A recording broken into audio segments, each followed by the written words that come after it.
नमस्कार दोस्तों, पूजा ज्योतिष कार्यालय यूट्यूब चैनल में आप सभी का बहुत बहुत स्वागत है। दोस्तों, द्विभार्या योग कब कुंडली में निर्माण रहता है? ऐसा कहा जाए दो शादी के योग, दो पति पत्नी के योग निर्माण रहते हैं। आज 4 वजह उसके मैं बताने वाला हूं और कुंडली के माध्यम से द्विभार्या योग होने के भी कारण आपके सामने रखने वाला हूं। सबसे पहले दोस्तों, एक बात बहुत ज़रूरी है कि आप अपनी कुंडली मिलान अवश्य करें, जिससे आप ये योगों से बच पाएँ। क्योंकि आप कुंडली मिलान करेंगे, ज्योतिष आचार्य आपको बताएंगे ये कुंडली मिल रही है या नहीं मिल रही है, तो आप उन वजहों से आप बच पाएंगे। लेकिन अगर आपकी कुंडली में ये योग का निर्माण हो रहा है तो आपको सावधानी बरतनी चाहिए। 4 ऐसे मुख्य कारण हैं, सामाजिक है।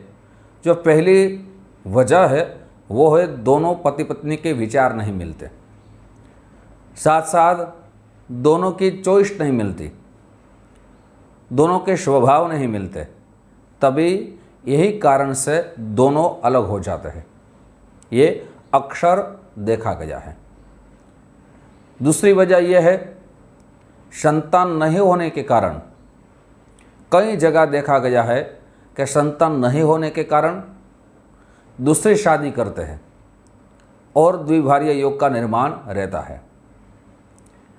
तीसरी वजह है दोस्तों, जब पति पत्नी के बीच जितना शारीरिक सुख होना चाहिए, एक दोनों के बीच जो आनंद मिलना चाहिए वो नहीं मिलता, तब कई जगह देखा गया है पति वो सुख प्राप्ति के लिए दूसरी जगह संबंध रखते हैं और उसी कारण दोनों के बीच यहाँ संबंध दूर हो जाते हैं, द्विभार्या योग का निर्माण रहता है।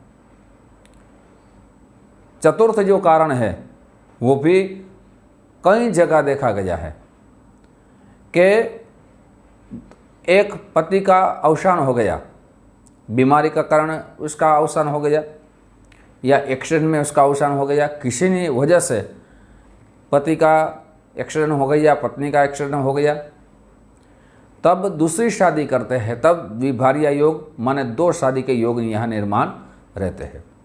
ये 4 कारण मैंने आपके सामने रखे। अब कुंडली के माध्यम से मैं आपके सामने कारण रखने वाला हूँ। दोस्तों, ये सारे कारण आपके सामने रखूं, ज्योतिषी कारण, उनसे पूर्व मेरी एक छोटी सी गुजारिश है। जो मेरा नए दोस्त ये मेरा चैनल देख रहे हैं, दोस्तों अगर इस चैनल को आपने सब्सक्राइब नहीं किया तो एक बार ज़रूर सब्सक्राइब कर लीजिए। साथ ही वीडियो आपको पसंद है तो ज़रूर लाइक का बटन दबाइए। ये वीडियो अपने दोस्तों में ज़्यादा से ज़्यादा शेयर कीजिए, वो भी ये जानकारी प्राप्त कर सकें। बहुत से लोगों का हमें कॉल आता है कि हमें अपनी कुंडली का विश्लेषण कराना है। पंडित जी, आपका हमें मोबाइल नंबर दीजिए, समय दीजिए। तो सबसे पहले मेरे मोबाइल नंबर यहाँ संपर्क आपके सामने मैं कई बार रख चुका हूँ, हर वीडियो में रख चुका हूँ। और ज्योतिष का जो समय है सुबह 10 बजे से 1 बजे तक है, शाम को 5 बजे से रात को 9 बजे तक है। इस समय आप कॉल करेंगे, आपका संपर्क भी होगा, मुलाकात भी हो सकती है, बात भी हो सकती है और आपकी कुंडली का विश्लेषण भी आपको समय के साथ, अपॉइंटमेंट के साथ आपको कर दिया जाएगा। दोस्तों, सबसे पहले जन्म कुंडली में सप्तम भाव देखना बहुत ज़रूरी है, क्योंकि सप्तम भाव है जन्म कुंडली में वो विश्वास का, विवाह का भाव माना गया है।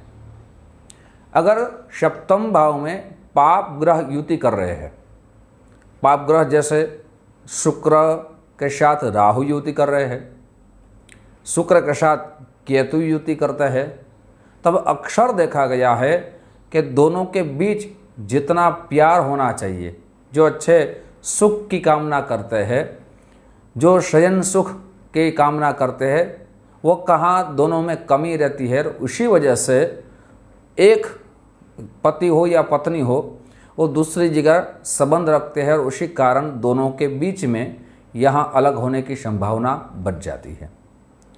अगर सप्तम भाव में सप्तम भाव में अगर दोस्तों यहाँ राहु उपस्थित है, साथ केतु उपस्थित है, दोनों ग्रह में से एक ग्रह, शनि उपस्थित है, साथ साथ शुक्र उपस्थित है, तब भी ऐसा देखा गया कि वो संबंध, बाहरी संबंध के कारण यहाँ दोनों के बीच टकराव रहता है, एक दोनों के स्वभाव नहीं मिलते और दोनों अलग हो जाते हैं।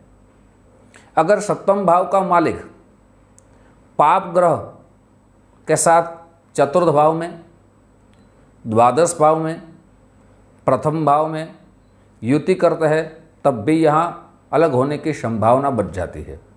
मैं आपको समझाऊं, अगर प्रथम भाव सप्तम भाव में दोस्तों मेष राशि लिखी है, ये दृष्टांत दे रहा हूँ, और उसके स्वामी मंगल हो रहे हैं, मंगल के साथ चतुर्थ भाव में राहु उपस्थित है या केतु उपस्थित है या वहाँ सूर्य उपस्थित है, तब भी यहाँ दोनों को अलग होने की यहाँ संभावना बच जाती है। ऐसा कहा जाए कि पंचम भाव में अगर पाप ग्रह उपस्थित है, यहाँ राहु केतु या दोनों में से एक ग्रह के साथ शनि उपस्थित है, तब संतान न होने के कारण यहाँ बन सकते हैं और दोनों अलग होने की यहाँ संभावना बच जाती है। अगर सप्तम भाव में यहाँ अशुभ योग का निर्माण होता है, जैसे ग्रहण योग का निर्माण रहता है, चांडाल योग का निर्माण रहता है। ग्रहण योग का निर्माण कैसे रहता है? सूर्य और राहु या चंद्रमा और राहु ग्रहण योग का निर्माण रह रहा है, या चांडाल योग का निर्माण रहता है गुरु और राहु, केतु और गुरु, यहाँ दोनों ग्रह उपस्थित है, तो यहाँ ये अशुभ योग माना जाता है। अगर यहाँ शापित योग का निर्माण रहता है, तब भी अशुभ योग माना जाता है और दोनों को अलग होने की यहाँ संभावना बच जाती है। प्रथम भाव के मालिक और सप्तम भाव के मालिक दोनों ग्रह पाप ग्रह के साथ अगर द्वादश भाव में उपस्थित है, तब भी यहाँ अलग होने की संभावना बच जाती है। जैसे प्रथम भाव का मालिक है दोस्तों गुरु महाराज, और सप्तम भाव के जो मालिक है वो है दोस्तों यहाँ हम गिनते शनि महाराज, और वो सप्तम भाव में उपस्थित है राहु या केतु के साथ, तब भी यहाँ अलग होने की संभावना बच जाएगी।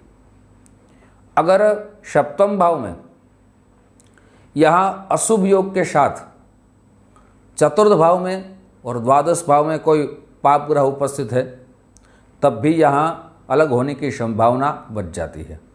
यह भी देखना बहुत ज़रूरी है कि जन्म कुंडली में मांगलिक दोष के साथ पाप ग्रह उपस्थित है और आपने कुंडली मिलान नहीं किया है, तब भी यहाँ अलग होने की संभावना बच जाती है।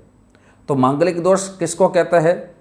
प्रथम भाव में मंगल है, चतुर्थ भाव में मंगल है, सप्तम भाव में मंगल है, अष्टम भाव में मंगल है, द्वादश भाव में मंगल है, और उसके साथ सप्तम भाव में यहाँ अशुभ योग के निर्माण रहता है और कुंडली मिलान नहीं किया है, तब भी यहाँ अलग होने की संभावना बच जाती है।